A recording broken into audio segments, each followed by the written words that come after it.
News 12, voted best weather coverage by the Georgia Association of Broadcasters. From the station that's on your side, this is News 12 at 6 o'clock. A family waiting for justice in the murder of their sister could be waiting even longer. My prayer is that they will continue to look for evidence and bring justice to this case. We hear from the family of 82-year-old Elizabeth Thomas, pardon me.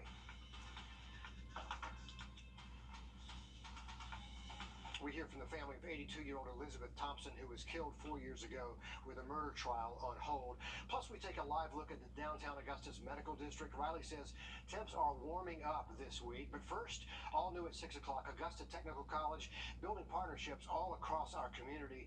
Just recently, the college creating a new program for cybersecurity, the game of golf, even healthcare.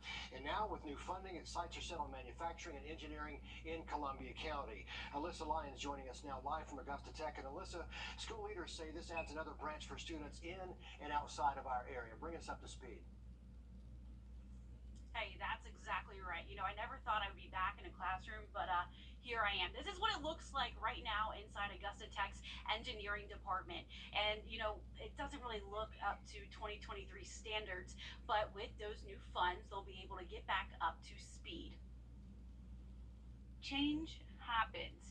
At Augusta Tech, it's beginning to change faster than the seasons. What we haven't been able to do is invest in what I call bleeding edge technology, some of the future technology, because we simply didn't have space. Now they will. A multi-million-dollar 81,000 square foot facility is in the works for a new manufacturing and engineering facility. Our engineering and manufacturing school is about third in terms of enrollment. Most folks come to us for healthcare.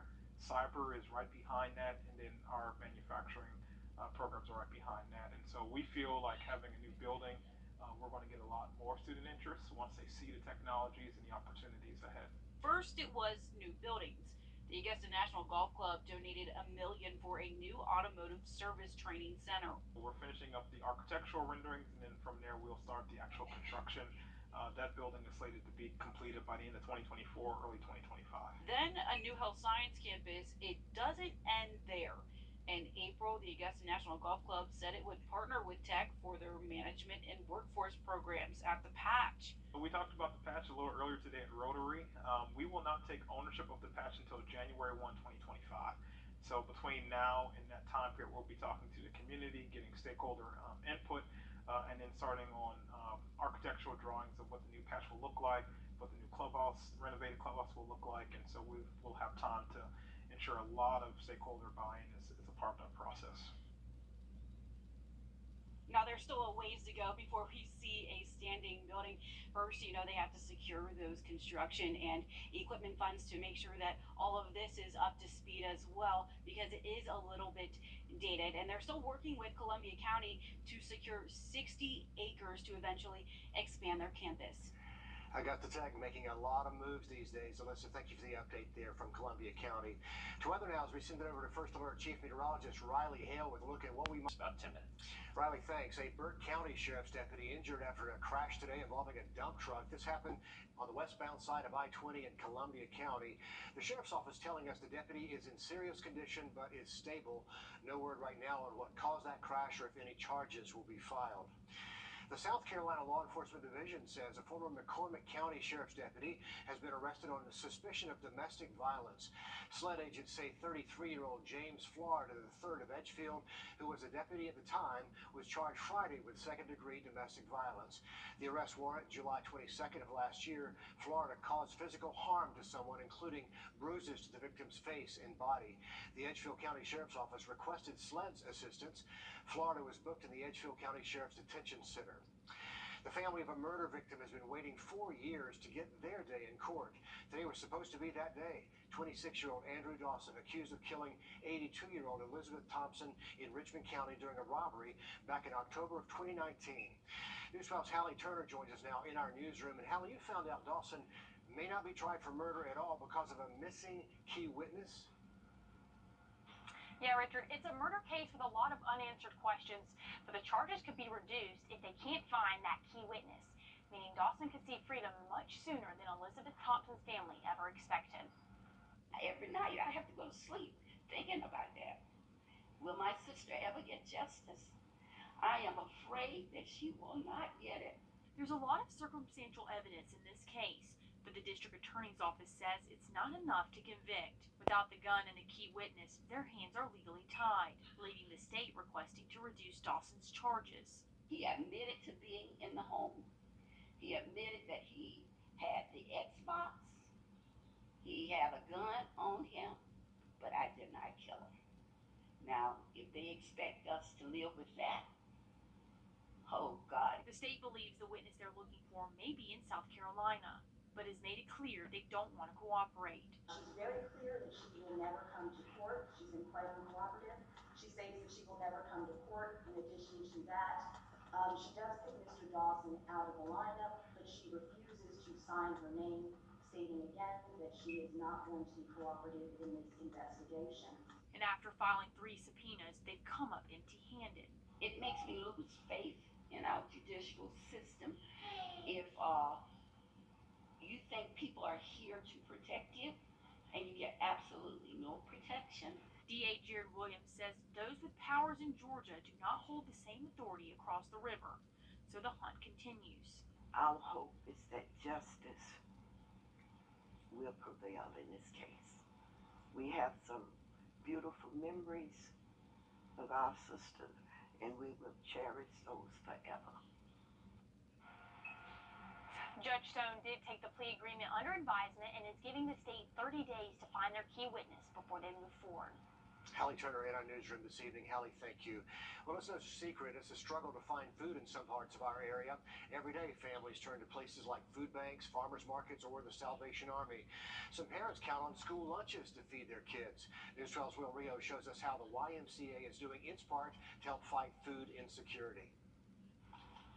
Each one of these bags, packed up and sealed by volunteers at the YMCA, are helping to satisfy summertime hunger in the CSRA. 3,000 to 4,000 of these bags every day will help hungry kids while they're out of school.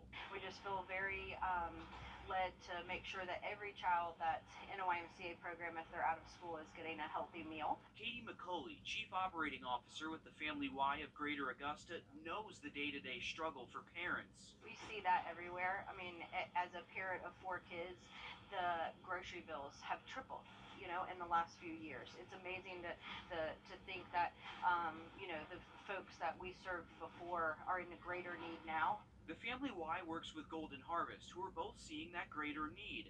Right now, Golden Harvest says 1 in 8 people in their 25-county service area are food insecure, including 1 in 5 children. They're getting probably their breakfast, their lunch, and maybe even a snack during the day.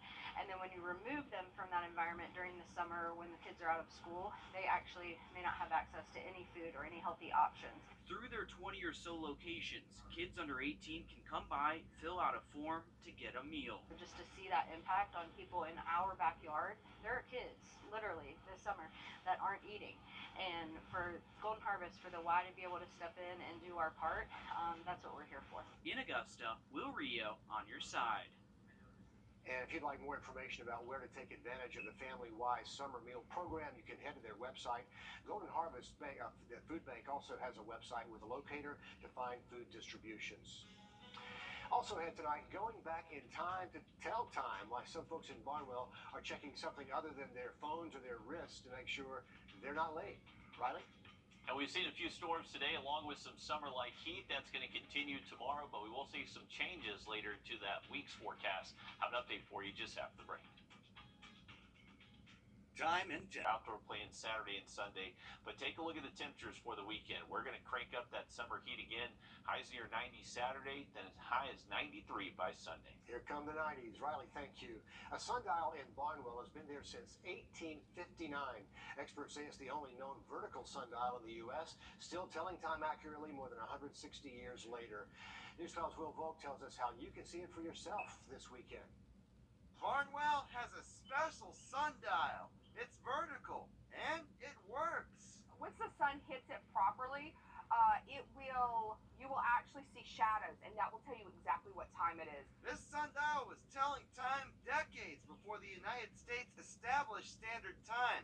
We tried figuring out the time, but had problems with the sundial's natural enemy, clouds. Like, what's to do in this town? And I go, well, we have a sundial you can go see. 3 years ago, Ashley Culp created a festival and named it after the sundial. She wanted to give Barnwell a boost. I actually used to own a business on the circle here, and I wanted business to come to that. And I always thought to myself, how can I promote that business? How can I get people here? She figured a festival would bring people here, and in the first few years, Culp says it's helped local businesses. I have actually seen good things happening in Barnwell since we started. It could be just a coincidence, I'm not going to lie to you, but I've seen a lot of beautiful things happening since the Sundial Festival. And now they're getting ready for another one with about 50 vendors, live entertainment, competitions, and more. This is exhausting. But she says, worth it. In Barnwell, Louisville, on your side. That festival happens Saturday starting at 9 o'clock in the morning right there on the circle in Barnwell. It's free to attend. No clouds are welcome, though. It's been more than 9 months since the U.S. Supreme Court overturned Roe v. Wade, and South Carolina Republicans have failed to agree on tighter abortion restrictions. What lawmakers are thinking of doing now when News 12 at 6 o'clock returns.